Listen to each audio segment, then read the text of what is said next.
ശരി, ശ്രീ മേജർ രവി, ഇങ്ങനെ നയതന്ത്ര നീക്കങ്ങൾ പാകിസ്ഥാനെ നയതന്ത്ര നീക്കങ്ങളിലൂടെ തടഞ്ഞു നിർത്തുക അല്ലെങ്കിൽ അവരെ പ്രതിസന്ധിയിലാക്കുക എന്ന ഇന്ത്യയുടെ നയം വിജയിക്കുന്നതിന്റെ സൂചനയാണല്ലോ ഇപ്പോൾ കണ്ടുവരുന്നത്.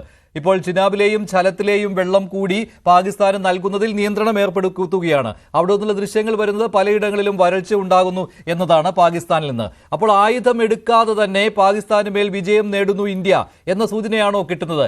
എപ്പോൾ തിരിച്ചടിക്കും എന്ന ചോദ്യം ഉയരുന്നതിനിടെയാണല്ലോ ഇത്തരത്തിലുള്ള നയതന്ത്ര നീക്കങ്ങൾ വിജയം കാണുന്ന സൂചന വരുന്നത്. ഇതൊരു പ്രത്യേക രീതിയിലുള്ള ഒരു സ്ട്രാറ്റജി എന്ന് പറഞ്ഞു കഴിഞ്ഞാൽ, ഇന്ന് നമ്മൾ സർജിക്കൽ സ്ട്രൈക്കും ജനങ്ങൾക്ക് കാണിച്ചു കൊടുത്തു.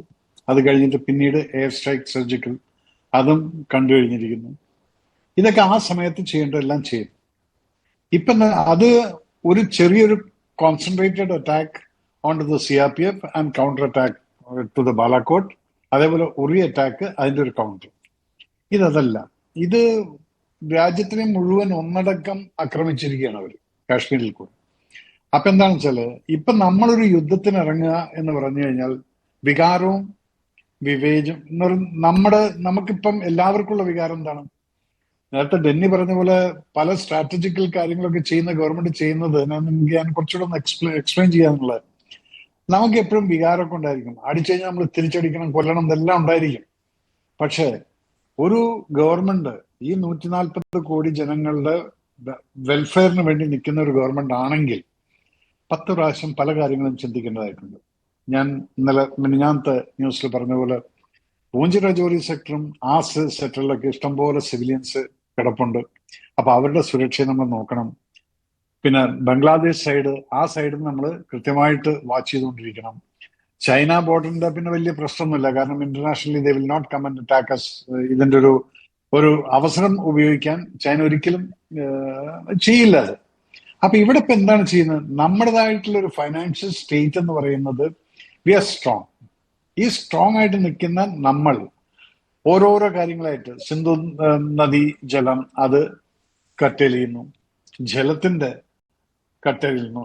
ഇതുപോലെ പല സ്ഥലങ്ങളും ഇപ്പൊ കാശ്മീരിലുള്ള കിഷൻ ഗംഗ, ഇങ്ങനെ പല നദികളുടെയും എല്ലാം കട്ടയിലേക്ക് വാട്ടേഴ്സ് പല സൈഡിൽ നിന്നും ഇവർക്ക് ഫോഴ്സ് കൊടുത്തുകൊണ്ട് അവരെ ജനങ്ങളിൽ നിന്ന് അവർക്ക് ഓപ്പോസിറ്റ് ആയിട്ട്, ഇപ്പൊ ഗവൺമെന്റിന്റെ ഓപ്പോസിറ്റ് ആയിട്ട് അവർ സംസാരിക്കേണ്ട ഒരു രീതിയിലോട്ട് ജനങ്ങളെ കൊണ്ടുപോകാം. കാരണം ജനങ്ങൾക്ക് ഇത്രയും അധികം പ്രശ്നം വന്നു കഴിഞ്ഞാൽ ഒരു യുദ്ധത്തിനേക്കാൾ ഭീകരമായിട്ടുള്ള പ്രശ്നമാണ് അവരിപ്പോൾ അനുഭവിക്കുന്നത്. കാരണം മരിക്കില്ലായിരിക്കും, പക്ഷെ മരണം ഇഞ്ചിഞ്ചായിട്ടും അല്ലെങ്കിൽ ജീവിതം മുഴുവൻ തകരുന്ന ഒരു രീതിയിലോട്ടാണ് ഇപ്പൊ ഇന്ത്യ അവരെ ഫോഴ്സ് ചെയ്തുകൊണ്ടിരിക്കുന്നത്.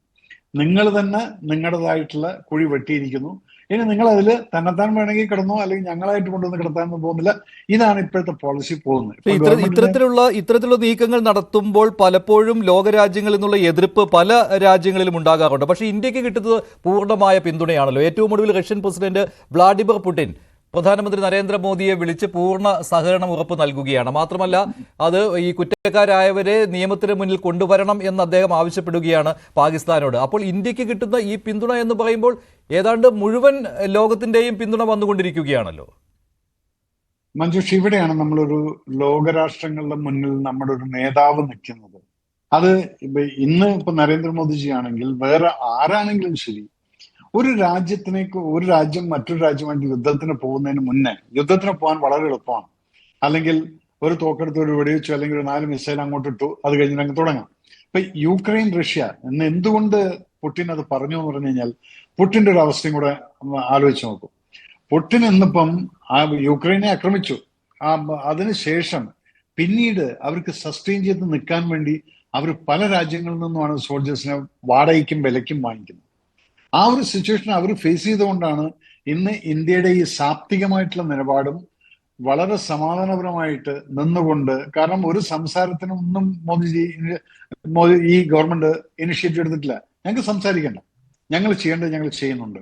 പക്ഷെ ആ ചെയ്യുന്ന സമയത്ത് there is no bloodshed. ഒരാളുടെയും രക്തം ചിന്നാതെ തന്നെ അവരെ കൊണ്ട് ഫോഴ്സ് ചെയ്യിപ്പിക്കാൻ ലോകരാഷ്ട്രങ്ങളിലേക്ക് ഓടാം. ഈ സമയത്ത് റഷ്യ മനസ്സിലാക്കുന്ന ഒരു കാര്യമുണ്ട്. കാരണം റഷ്യ ഓൾറെഡി പഠിച്ചു കഴിഞ്ഞു. യുക്രൈനിൽ നിന്ന് അറ്റാക്ക് ചെയ്യുന്ന സമയത്ത് പലരും പറഞ്ഞു ഇപ്പൊ അത് ചെയ്യല്ലേ, പക്ഷെ തുടങ്ങി വെച്ചിട്ട് പിന്നീട് നിർത്താൻ പറ്റാത്തൊരവസ്ഥയിലാണ് ഇപ്പോൾ നിൽക്കുന്നത്. ഇതേ അവസ്ഥയായിരിക്കും നമ്മൾ പാകിസ്ഥാനെടുത്ത്. നമുക്ക് ആ നിർത്താൻ പറ്റാത്ത അവസ്ഥ വരില്ല, കാരണം വെച്ചാൽ അത് പെട്ടെന്ന് തീരുന്നതാണത്. പാകിസ്ഥാൻ അടുത്ത് ഇത്രയും സ്ട്രെങ്ത് ഇല്ല. യുക്രൈന് കിട്ടുന്ന പോലുള്ള സ്ട്രെങ്ത് സപ്പോർട്ട് ഒരിക്കലും പാകിസ്ഥാൻ എവിടുന്നും കിട്ടില്ല. ആരും കൊണ്ടുവന്നു കഴിഞ്ഞാലും ശരി, അത് അധികകാലം നിൽക്കില്ല. അപ്പൊ അതുകൊണ്ടാണ് ലോകരാഷ്ട്രം മുഴുവൻ നമ്മളെ ഉറ്റുനോക്കിക്കൊണ്ടിരിക്കുന്നത്. എന്തുകൊണ്ടെന്നറിയോ? നമ്മുടെ അസാപ്തികമായിട്ടുള്ള ആ ഒരു കറക്റ്റ് ധർമ്മത്തിൽ കൂടിയാണ് ഇപ്പൊ ഇത് പോകുന്നത്. നീ അടിച്ചു, നിന്നെ ഞാൻ വെറുതെ വിട്ടില്ല മോനെ. ഇത് നമ്മൾ ചെയ്യേണ്ടതെല്ലാം ചെയ്തു. ഇപ്പൊ പട്ടാളം ആ ഏരിയ മുഴുവൻ കവർ ചെയ്ത് വെച്ചിരിക്കുകയാണ്. ഇനിയിപ്പം ബോർഡറിൽ ഇപ്പൊ ഒരു യുദ്ധം നടന്നു കഴിഞ്ഞാൽ പോലും അവർ പെട്ടെന്ന് ഇങ്ങോട്ട് കയറി വന്നിട്ട് അടിക്കാനുള്ള ആ ഒരു ആംബിയറൊക്കെ പാകിസ്ഥാൻ ഉണ്ടോ എന്ന് ചോദിച്ചു കഴിഞ്ഞാൽ ഇല്ല, സീറോ ആണ്. അപ്പൊ അതുകൊണ്ട് ഇന്നിപ്പോ ഇന്ത്യ ചെയ്യുന്ന ഇത് മുഴുവൻ ലോകരാഷ്ട്രങ്ങൾ അംഗീകരിക്കുന്നെങ്കിൽ we should be proud of our self. അല്ലെങ്കിൽ പല രീതിയിലും പല രാജ്യങ്ങളും നമ്മളെ ആക്രമിക്കുമായിരുന്നു. കാരണം എന്താ വെച്ചാൽ ഇന്ത്യ അത് ചെയ്ത്. ഇന്നിപ്പോ ആർക്കും ഒന്നും പറയാനില്ല. Because we didn't take any initiative, we didn't do any surgical strike, nothing. പക്ഷേ ചെയ്യേണ്ടതായിട്ടുള്ള പനിഷ്മെന്റ് ശരിക്കും കൊടുത്തുകൊണ്ടിരിക്കുന്നുണ്ട്. അറ്റ് ദ സെയിം ടൈം ഇപ്പൊ ഈ 4 പേര് അവിടുന്ന് മുങ്ങിപ്പോയിട്ടുണ്ട്, എന്തുകൊണ്ട് പിടിച്ചില്ല എന്നുള്ള ഇവിടെ പലരും ചോദിക്കുകയും. ഇതൊക്കെ ഇതിൻ്റെതായിട്ടുള്ള ചില രീതികളൊക്കെ ഉണ്ട്.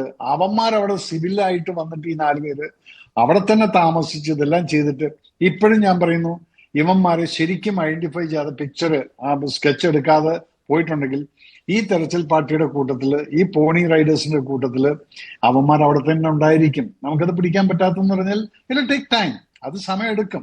അപ്പൊ ഇതൊന്നും ഇല്ലെങ്കിലും ലോകരാഷ്ട്രങ്ങളുടെ മുന്നിൽ ഇന്ന് നമ്മൾ നിൽക്കുന്ന ഒരു പൊസിഷൻ എന്ന് പറഞ്ഞു കഴിഞ്ഞാൽ ശരിക്കും ഇന്ത്യക്ക് അഭിമാനിക്കാവുന്നതാണ്. അല്ല, നമ്മൾ എടുത്തൊരു ചാട്ടം ചാടിയിട്ടില്ല.